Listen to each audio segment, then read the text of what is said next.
백석가족 여러분 잘 지내고 계십니까? 자, 우리 지난주에 들었던 말씀을 다시 생각하는 시간이에요. 우리 하덕규 목사님의 가시나무 노래 가사 소개해드렸죠. 내 속엔 내가 너무도 많아 당신의 쉴 곳 없네. 내 속엔 헛된 바램들로 당신의 편한 곳 없네. 여러분, 내가 참 사랑하는 사람들이 있는데 왜 내 속에서 쉬지 못할까요? 왜 나하고 있는데 편안하지 않을까요? 그건 내 속에 내가 너무도 많아서 그 사람들에게 내어줄 여유가 없는 것입니다. 누가복음 9장 23절에 예수님께서 나를 따라오려거든 자기를 부인하고 날마다 제 십자가를 지고 주님을 따르라 이렇게 말씀하셨어요. 여러분, 왜 주님을 따르는 데 있어서 자기를 부인하고 자기 십자가를 이야기하실까요? 나 자신이 가장 큰 장애물이라는 것입니다. 여러분, 저는 이런 차원에서 우리가 예수님을 전하는 것이 참 필요하다, 참 중요하다라는 생각을 합니다. 왜냐하면 다른 사람에게 복음을 전해서 구원하는 것 물론 첫 번째죠. 그렇지만 복음을 전하면 내가 살면 내 영혼이 살기 위해서 예수님을 전해야 된다라는 것입니다.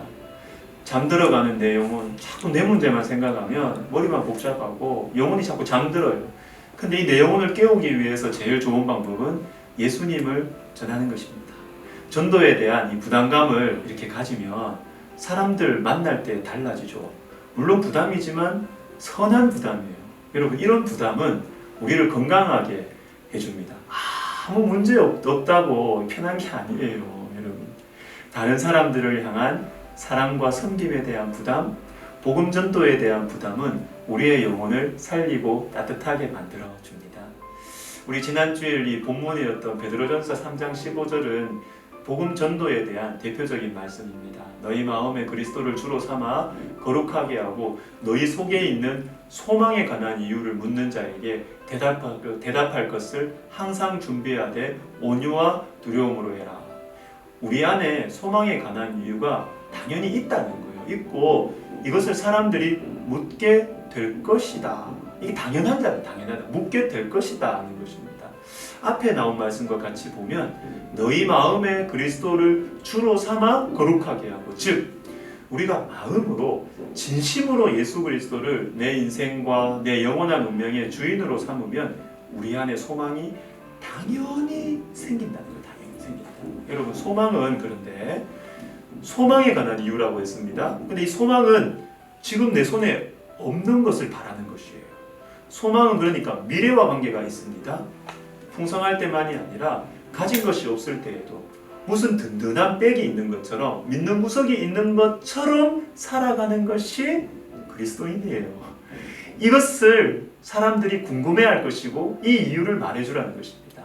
강하고 화려할 때만이 아니라 연약할 때 또 초라한 처지에 있어도 무슨 믿는 구석이 있는 것처럼 살아가는 저와 여러분, 우리의 이 영원한 백이신 예수님을 전하는 것이죠. 그렇기 때문에 우리는 항상 전도할 수 있어요. 항상.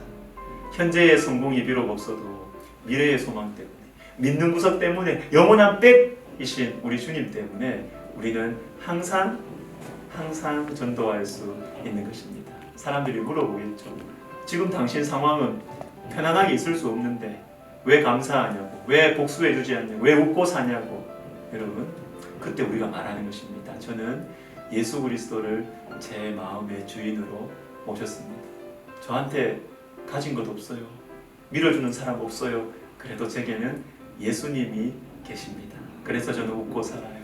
그래서 무리수를 두지 않습니다. 그래서 복수하지 않습니다. 저는 예수님 때문에 행복합니다. 여러분, 이것은 강력한 전도입니다. 그런데 이 소망을 우리가 믿고 살아가도 됩니까? 소망이 우리를 배신하면 어떻게 해요? 로마서 5장 5절과 6절을 보십시오. 소망이 우리를 부끄럽게 하지 아니함은 우리에게 주신 성령으로 말미암아 하나님의 사랑이 우리 마음에 부은 바 됨이니 우리가 아직 연약할 때에 기약대로 그리스도께서 경건하지 않은 자를 위하여 죽으셨도다. 여러분, 소망이 우리를 부끄럽게 하지 않는데요. 그 이유가 뭐냐면, 여러분, 이 말씀은 논리적으로 잘 보셔야 돼요. 소망이 우리를 배신하지 않는다. 우리를 부끄럽게 하지 않는데 그 이유가 뭐냐면 바로 이어지는 말씀, 우리 안에 성령이 계시기 때문에. 성령이 계셔서 뭐 하시느냐 하면 우리 마음에 하나님의 사랑을 부어주시는 것입니다. 하나님의 사랑, 하나님이 정말 우리를 사랑합니까? 이어지는 말씀 6절에 나오죠. 우리가 연약할 때 예수 그리스도께서 우리를 위해서 죽으셨어요. 이게 하나님의 사랑의 증거죠. 우리가 연약해서 아무것도 할 수 없을 때, 실력도 없고 능력도 없을 때, 아니 그러면 착하기라도 해야죠. 그런데 뒤에 보면 경건하지 않은 자를 위해 죽으셨도다. 연약해요, 실력 없어요, 착하지도 않아요, 사랑할 가치가 전혀 없을 때 그리스도께서 우리를 위하여 십자가에서 죽으셨어요. 그러니까 십자가를 보면 하나님의 사랑이 믿어지고, 그리고 성령이 그 십자가에서 흘러 우리 심령에 부어진 그분이 바로 주님의 성령이십니다. 그러니까 여러분, 예수님을 믿는 것은 멋진 것입니다. 굉장한 것입니다. 아무도 나를 사랑해 주지 않을 것 같은 이 세상에서 영원한 사랑, 창조주의 사랑, 믿을 수 없는 사람들로 가득 차 있는 내 인생에서 영원한 사랑을 받는 것이 예수님을 믿는 것입니다. 여러분, 우리 내가 살기 위해서라도 예수님을 전했으면 좋겠습니다. 말씀을 들었으니까 우리가 또 생각해 보고 또 실천해야 되겠습니다. 먼저는 내가 예수님을 전해 주어야 할 사람들을 생각해 봅시다.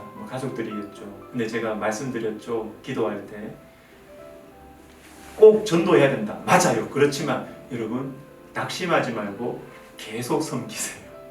안 될 것 같아도 계속 복음을 뿌리고 사랑을 베풀고 섬김을 베풀고 계속 하시는 게 중요합니다. 내가 예수님을 전해주어야 할 사람들 누구인지 생각해 봅시다. 그리고 전도하면 내 영혼이 사는구나, 이 메시지를 다시 한번 묵상해 보면 좋겠습니다. 여러분 힘내십시오. 사랑하고 축복합니다.